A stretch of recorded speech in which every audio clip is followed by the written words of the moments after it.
नमस्कार, sports centre programme में आपका स्वागत है। मैं हूं अमृत उपाध्याय। स्पोर्ट्स के लिए यूट्यूब पर अलग से कोई प्रोग्राम नहीं है जिससे आप स्पोर्ट्स की सारी इंपॉर्टेंट खबरों को एक जगह देख सकें। इसलिए स्टडी IQ की टीम हर हफ्ते नेशनल इंटरनेशनल लेवल के सभी इंपॉर्टेंट स्पोर्ट्स न्यूज इवेंट्स को लेकर स्पोर्ट्स सेंटर प्रोग्राम तैयार करती है। हमें उम्मीद है कि इस प्रोग्राम से आपकी परीक्षा की तैयारी में मदद मिलेगी। आइए हालिया इवेंट्स पर नजर डालते हैं। हाल ही में नाडा यानी नेशनल एंटी डोपिंग एजेंसी की डायरेक्टर जनरल रितु सेन ने डोपिंग को लेकर चिंता जाहिर की। उनके मुताबिक भारतीय खेल में सबसे बड़ी समस्या खिलाड़ियों को डोपिंग से बचाना है। जहां भारत ने वैश्विक खेलों में अपनी पहचान बनाई है, वहीं दूसरी तरफ भारतीय खिलाड़ियों के नाम डोपिंग के मामलों में देखे गए हैं। आंकड़ों के मुताबिक अकेले 2022 में 30 खिलाड़ियों को नाडा ने सस्पेंड किया है।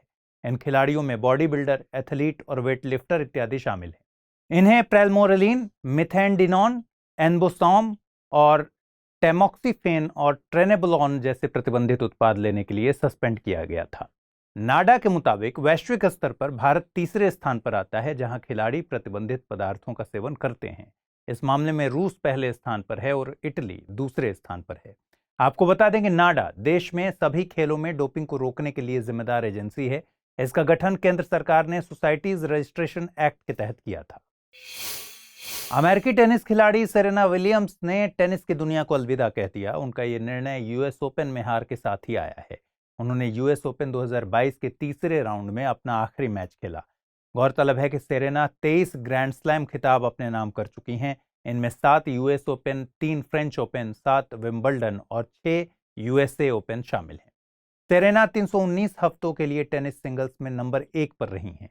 सेरेना विलियम्स टेनिस की पहली खिलाड़ी हैं जिन्हें सिंगल्स और डबल्स दोनों में गोल्डन स्लैम हासिल हुआ है। गोल्डन स्लैम से क्या मतलब है? गोल्डन स्लैम से मतलब है एक कैलेंडर ईयर में सभी चारों ग्रैंड स्लैम जीतने की उपलब्धि। यह शब्द साल 1988 में चर्चा में आया था जब टेनिस स्टार स्टेफी ग्राफ ने उस साल के चारों ग्रैंड स्लैम अपने नाम कर लिए थे। सेरेना विलियम्स की ऑटोबायोग्राफी का नाम है क्वीन ऑफ द कोर्ट। हाल ही में राष्ट्रीय खेलों के लिए शुभंकर और एंथेम लॉन्च किया गया था। यह लॉन्च गृह मंत्री अमित शाह के द्वारा किया गया था। राष्ट्रीय खेलों का शुभंकर सवज को चुना गया है। गुजराती में सवज का मतलब है शेर का बच्चा। वहीं राष्ट्रीय खेलों का एंथेम एक भारत श्रेष्ठ भारत की थीम पर आधारित है। इसे बॉलीवुड के प्लेबैक सिंगर सुखविंदर सिंह ने अपनी आवाज दी है।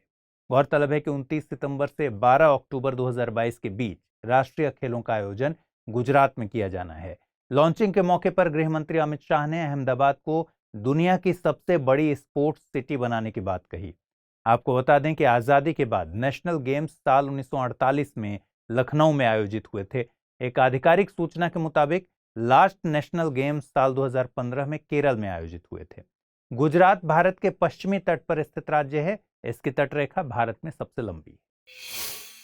नेहरू ट्रॉफी बोट रेस के 68वें एडिशन की ट्रॉफी को पालाथुर्थी बोट क्लब ने जीता है। इस रेस का आयोजन कोविड के चलते पूरे 2 साल के गैप के बाद किया जा रहा है। गौरतलब है कि Nehru trophy boat race Kerala की प्रमुख स्नेक बोट रेसों में से एक है। आमतौर पर इसका आयोजन हर साल अगस्त के दूसरे शनिवार को किया जाता है। इसे देखने के लिए बड़ी तादाद में लोग जुटते हैं। इसमें नावें पुराने नौका गीतों की धुन पर एक दूसरे के साथ प्रतिस्पर्धा करती हैं। केरल के अलपुझा में स्थित पुन्नमडा झील में इसका आयोजन किया जाता है। केरल में स्नेक बोट रेस को चुंडन वल्लम कहते हैं। इस जल प्रतियोगिता के नाम की कहानी साल 1952 में पंडित जवाहरलाल नेहरू की यात्रा से जुड़ी हुई है। वे इस सर्प नौकाओं के दृश्य से इतने प्रभावित हुए कि वे अपनी सुरक्षा की अनदेखी कर खुद भी एक बोट में जा बैठे। बाद में उन्होंने यहां गुजारे अपने समय की याद में स्नेक बोट के प्रतीक के रूप में एक चांदी की ट्रॉफी भेंट की। इसलिए आगे चलकर इस रेस का नाम नेहरू ट्रॉफी बोट रेस रख दिया गया था। तो आज इस बुलेटिन में इतना ही रखते हैं। अगले एपिसोड में फिर से आपसे मुलाकात होगी स्पोर्ट्स की नई खबरों के साथ। अपना ख्याल रखिए, ठीक से पढ़ाई कीजिए। नमस्कार।